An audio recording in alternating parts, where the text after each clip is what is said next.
বাংলাদেশ ক্রিকেটে অনেক কিছু বদলে যায়। শুধু বদলায় না একটা জিনিস। মাহমুদুল্লাহ রিয়াদ দলকে ম্যাচ হারাবেন।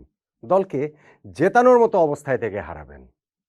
রিয়াদ একা আর কত ম্যাচ জেতাবেন? এইটা বাংলাদেশ ক্রিকেটের সবচেয়ে বড় ভুল মিথগুলার একটা, যা আমি টাইম এন্ড এগেইন বলে আসছি যে রিয়াদ একা যত ম্যাচ জিতিয়েছেন তার চেয়ে অনেক বেশি ম্যাচ তিনি একা হারিয়েছেন। হ্যাঁ, যেই পজিশনে তিনি ব্যাটিং করেন কিছু, কিছু ম্যাচ তো জেতাবেনই।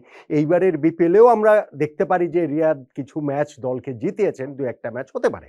কিন্তু তার চেয়ে বেশি ম্যাচ তিনি হারিয়েছেন, হারাচ্ছেন, হারাবেন।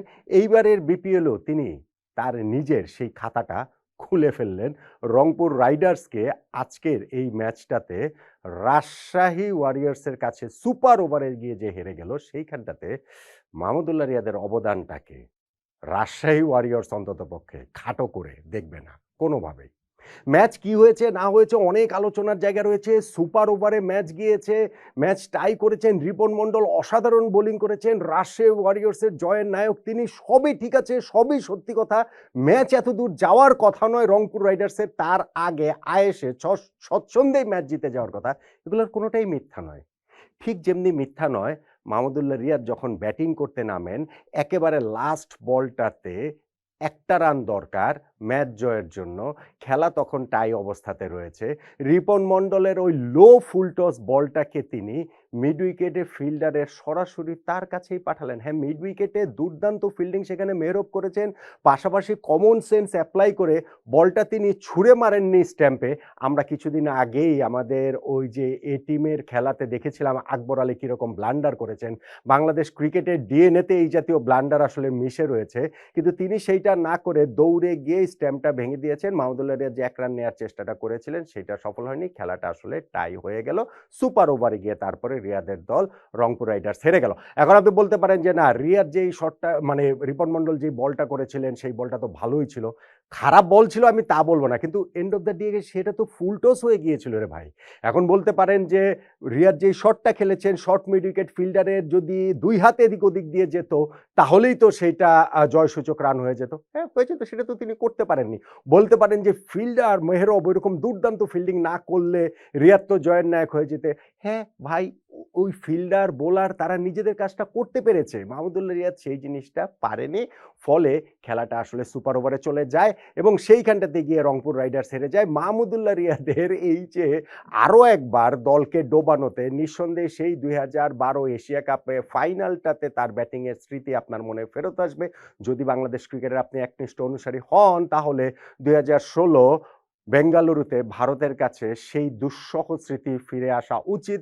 এবং আমাদের ২০২৪ টি-20 ওয়ার্ল্ড কাপে যখন আমাদের ১৯ বলে ৪৩ রান প্রয়োজন সেমিফাইনালে যাওয়ার ক্ষেত্রে, সেই সময় একেবারে ৬ বলের মধ্যে ৫টা যে রিয়াদ ডট দিলেন এবং সেই ৫টার মধ্যে মোটামুটি ৪টাতে ডেড ব্যাটে ডিফেন্স করে ডট দিলেন, সেই স্মৃতি আপনার মনে আসতে বাধ্য। তবে ম্যাচ হয়েছে একটা দুর্দান্ত। রংপুর রাইডার্স এবং রাজশাহী ওয়ারিয়র্স এইবারের টুর্নামেন্ট শুরু হওয়ার আগে নট আউট মানে আমি যে একটা ফেভারিট র্যাঙ্কিং করেছিলাম সেখানে ১ নাম্বার ২ নাম্বারে এই ২টা দলকেই রেখেছিলাম এবং এই ২টা দলের লড়াইটা হলো জম্পেশ জমজমাট। যেই লড়াইটাতে সুপার ওভারে জিতে রাজশাহী ওয়ারিয়র্স টুর্নামেন্টের শুরুতে অ্যাটলিস্ট একটা এজ নিয়ে নিল, যদিও ম্যাচটা অত দূরে যাওয়ার কথা ছিল না। যদিও এইখানটাতে রিপন মণ্ডলকে হিউজ হিউজ হিউজ ক্রেডিট দিতেই হবে। দেখেন কেন অতদূর যাওয়ার কথা ছিল না। ১৫৯ রান করেছে রাজশাহী ওয়ারিয়র্স, যেই রানটা খুব সহজেই ১৮০ হতে পারত, এমনকি ২০০ রান পর্যন্ত হতে পারত। তারা ওই যে একটা পার্টনারশিপ সাহিবজাদা ফারহান এবং নাজমুল হোসেন শান্তর সেকেন্ড উইকেট জুটিতে যে হয়েছিল ৯৩ রানের, তখন তো তারা কমফোর্টেবলি ওরকম বড় স্কোরের পথে ছিল। ১২ ওভার শেষে ১ উইকেটে ১০২ রানে তারা পৌঁছে গিয়েছিল। কিন্তু ওই যে শান্ত যেভাবে রান আউটটা হলেন, ফিল্ডারের হাতে বল দিয়ে তিনি ১ রান নিলেন। তারপরে ওই ফিল্ডার থ্রো করলেন, বোলার বল গ্যাদার করতে পেরেছেন, নাহিদ রানা পেরেছেন কি পারেননি না দেখেই তিনি যে দ্বিতীয় রান নেওয়ার চেষ্টা করলেন, অথচ নাহিদ রানা হাতে লেগে বলটা পড়ে গেল এবং তারপর Nahid Rana easily run out করে দিলেন শান্তকে।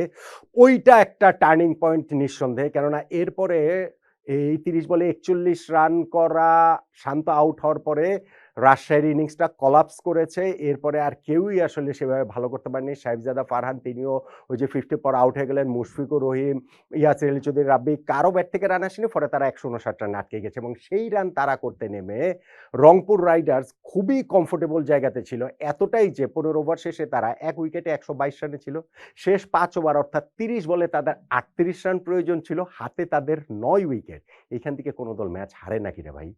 হ্যাঁ, তারপরে 50 করা তাওহিদ হৃদয় না হয় আউটই হয়ে গেলেন। তারপরেও তো ৩ ওভারে দরকার ছিল ২২ রান, হাতে ৮ উইকেট। হারে নাকি ভাই কোন দল ম্যাচ? হ্যাঁ, কাইল মায়ার্সও ওইখানটাতে আউট হয়ে গেলেন। তারপরেও তো ১৯ নাম্বার ওভারটাতে তারা ১৩ রান নিল। লাস্ট ওভারটাতে তাদের আর ৭ রান প্রয়োজন জয়ের জন্য। হাতে রয়েছে ৭ উইকেট। এইখান থেকেও কি ম্যাচ হারে নাকি রে ভাই? তখনই রিপন মন্ডলের ম্যাজিক।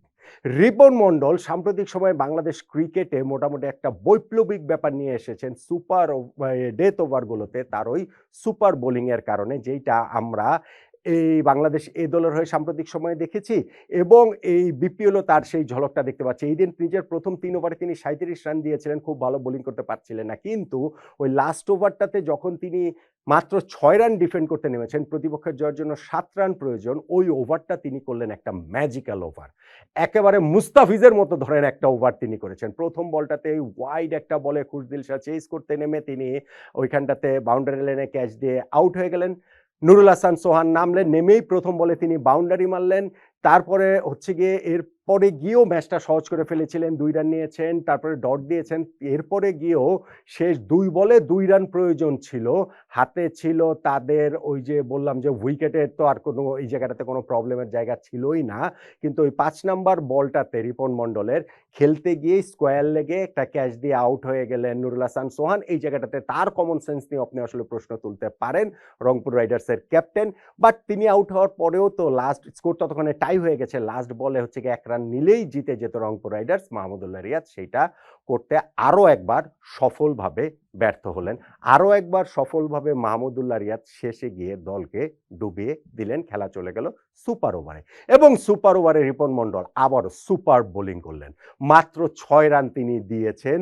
তার বলে কোনো বাউন্ডারি নিতে পারেনি। মুস্তাফিজের করা ওই ওভার সুপার ওভারটা থেকে তানজিদ তামিম প্রথম ৩ বলের মধ্যেই সেই প্রয়োজনীয় রান নিয়ে রাজশাহী ওয়ারিয়র্সকে সুপার ওভারে ম্যাচটা জিতিয়ে দিয়েছে। তাহলে এই যে একটা এক্সাইটিং ম্যাচ হলো, দুর্দান্ত একটা ম্যাচ হলো, যেই ম্যাচটা রংপুর রাইডার্স জিতে যাওয়ার মতো একেবারেই অবস্থায় ছিল। শেষ ৫ ওভারের কথা বলুন, শেষ ৩ ওভারের কথা বলুন, ইনফ্যাক্ট লাস্ট ওভার শুরু হওয়ার কথাও যদি আপনি বলেন, সেইখান থেকে যেইভাবে রাজশাহী ওয়ারিয়র্স ম্যাচটা সুপার ওভারে নিয়ে গেল এবং সুপার ওভার থেকে যেইভাবে তারা জিতে গেল, সেইখানটাতে টার্নিং পয়েন্ট আসলে কোনটা? এটা আসলে obvious, Ripon Mondal. Turning point ভাই রিপন মন্ডল। রিপন মন্ডলের ওই লাস্ট ওভারটা, যেই ওভারটাতে মাত্র ৬ রান ডিফেন্ড করে তিনি খেলাটা সুপার ওভারে নিয়ে গেছেন এবং সুপার ওভারেও মাত্র ৬ রানের বেশি নিতে দেননি, যেইটা তার দলকে জিতিয়ে দিয়েছে। রিপন মন্ডলের ওই ২০ নাম্বার ওভারটা এবং সুপার ওভারের যে ওভারটা, এইটাই এই ম্যাচে রাজশাহী ওয়ারিয়র্সের জয়ের টার্নিং পয়েন্ট। মাহমুদুল্লাহ রিয়াদ যে দলকে ডুবিয়েছেন আরও একবার সেইটাকে ছাপিয়ে, নুরুল হাসান সোহান যে আরও একবার ক্রিকেটীয় কমন সেন্সের পরিচয় না দিতে পেরে উইকেটটা বিলিয়ে দিয়ে এসেছেন, এই সব কিছু ছাপিয়ে রিপন মন্ডলের ওই ২টা ওভারকেই আমার কাছে রাশিয়া ওয়ারিয়র্সের এই রোমাঞ্চকর জয়ের টার্নিং পয়েন্ট বলে মনে হয় এবং আমি নিশ্চিত আমার সঙ্গে আপনারা সবাই একমত হবেন। হয়তোবা আপনারা আমার এই মতামতের সঙ্গেও একমত হবেন। টি-20 ওয়ার্ল্ড কাপে বাংলাদেশ স্কোয়াডে একটা ওয়াইল্ড কার্ড এন্ট্রি হিসাবে রিপন মন্ডলকে নিয়ে নেয়া কি যায়?